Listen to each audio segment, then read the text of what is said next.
Hi. നമ്മൾ ഈ മഴയൊക്കെ ഭയങ്കരമായിട്ട് പെയ്തുകൊണ്ടിരിക്കുന്ന ടൈമിൽ നമ്മുടെ മുളക് ചെടിക്കൊക്കെ കുരുടിപ്പും കാര്യങ്ങളൊക്കെ വരും. അപ്പൊ എൻ്റെ ചെടിക്കും നല്ല രീതിയിൽ കുരുടിപ്പും കാര്യങ്ങളൊക്കെ വന്നിട്ടുണ്ടായി. അപ്പൊ അത് ഒരാഴ്ചയായിട്ട് ഞാൻ അതിനുള്ള പ്രതിവിധിയൊക്കെ ചെയ്ത് ഒന്ന് കുരുടിപ്പും കാര്യങ്ങളൊക്കെ ഒന്ന് കുറച്ച് കൂട്ടിട്ടുണ്ട്. അപ്പൊ അത് എങ്ങനെയാന്നുള്ളത് ഞാൻ കാണിച്ചു തരാം. ആദ്യം തന്നെ ചെടി ഒന്ന് കാണാം. ഇപ്പൊ ഇത് ഈ ഒരു മുളക് കണ്ട, ഇത് ഫുള്ള് പൂവിട്ട് നിൽക്കുകയാണ്. അതുപോലെ ഇത് താഴെ ഇവിടെ മുളക് ഉണ്ടായിട്ടുണ്ട്.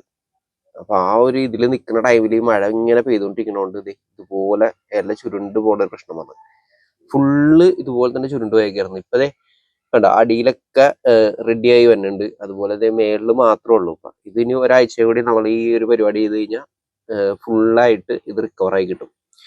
അതായത് പുഴു കാര്യങ്ങളൊക്കെ വന്നിട്ടാണ് ഇതുപോലെ ഇല ചുരുണ്ട് പോണതിൻ്റെ ഒരു കാരണം.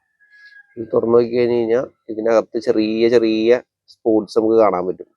അതൊക്കെ ഓരോ കീടങ്ങളാണ് ഈ വന്ന് അറ്റാക്ക് ചെയ്തിട്ട് ഇതിങ്ങനെ നശിപ്പിച്ച് കളയുന്നത്. അതുപോലെ മഴ പെയ്യുന്ന ടൈമിലും ചെടിക്ക് അതിൻ്റെതായ പ്രശ്നങ്ങളൊക്കെ കാണിക്കും.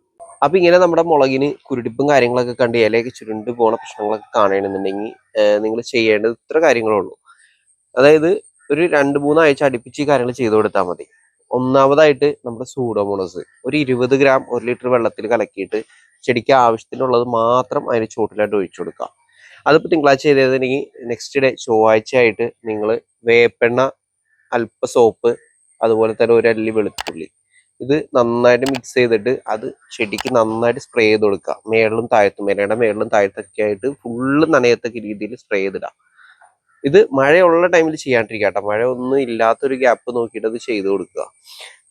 പിറ്റേ ദിവസം അത് കഴിഞ്ഞിട്ട് അതിന്റെ പിറ്റേ ദിവസമായിട്ട് വിവേറിയം ഇതുപോലെ ഒരു ലിക്വിഡ് ആണെന്നുണ്ടെങ്കിൽ ഒരു 5 ml 1 ലിറ്റർ വെള്ളത്തിൽ കലക്കുക. പൗഡർ ആണെങ്കിൽ ഇതുപോലെ ഒരു 20 ഗ്രാം 1 ലിറ്റർ വെള്ളത്തിൽ കലക്കുക. ഇതും ഈ പറഞ്ഞോളം തന്നെ ചെടിയുടെ ഫുള്ള് നനയത്തക്ക രീതിയിൽ അടിയിലും മേളിലുമായിട്ട്, ഇലയുടെ അടിയിലും മേളിലൊക്കെ ആയിട്ട് ഫുള്ള് ഇതും സ്പ്രേ ചെയ്ത് കൊടുക്കുക.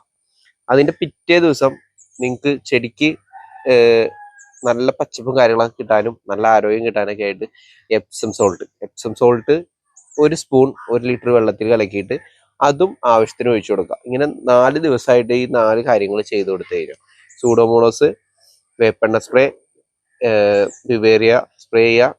അത് കഴിഞ്ഞിട്ട് എപ്സം സോൾട്ട് ഇട്ട് കൊടുക്കുക. പിന്നെ പിറ്റേ ദിവസം ചെടിക്ക് ആവശ്യത്തിനുള്ള വളം എന്തെങ്കിലും, അതായത് നിങ്ങളുടെ കയ്യിലുള്ള എന്ത് വളമായാലും കുഴപ്പമില്ല. ഇപ്പൊ നമ്മുടെ ചാണകപ്പൊടി, ഉണങ്ങിയ ചാണകപ്പൊടിയാണ് ഞാൻ ഇട്ട് കൊടുക്കുന്നത്. അല്ലെങ്കിൽ എല്ലുപൊടി, വേപ്പിണ്ണാക്കൂടി മിക്സ് ചെയ്തിട്ട് അതാണ് ഇട്ട് കൊടുക്കുന്നത്. അപ്പൊ ഇതിൽ ഏതെങ്കിലും ഒന്ന് ഇട്ട് കൊടുക്കുക. അതുപോലെ പ്രോപ്പറായിട്ട് മഴ ഇല്ലാത്ത ദിവസങ്ങളാണെങ്കിൽ പ്രോപ്പറായിട്ട് 2 നേരം നനയ്ക്കാനായിട്ട് ശ്രമിക്കുക. ഇത്രയും കാര്യങ്ങൾ ചെയ്താൽ മതി. ഇത്രയും കാര്യങ്ങൾ ചെയ്യുമ്പോൾ തന്നെ ഇപ്പൊ എന്റെ ചെടി കണ്ടറിയാം ഫുള്ളായിട്ട് ചില ചുരുടിപ്പും കുരുടിപ്പും വന്നാണ്. അതിപ്പോ മാറി ഒരുവിധം ആയി വരുന്നുണ്ട്. ഞാനിപ്പോ ആകെ ഒറ്റ പ്രാവശ്യം ഈ പറഞ്ഞ കാര്യങ്ങൾ ചെയ്തിട്ടുള്ളൂ. ഇനി അടുത്ത ആഴ്ചയും കൂടി ഈ സെയിം തന്നെ ചെയ്തു വരുമ്പോഴത്തേക്കും ചെടി ആ ഒരു പ്രശ്നങ്ങളൊക്കെ മാറി നല്ല ആരോഗ്യത്തോടെ തിരിച്ചു വരും.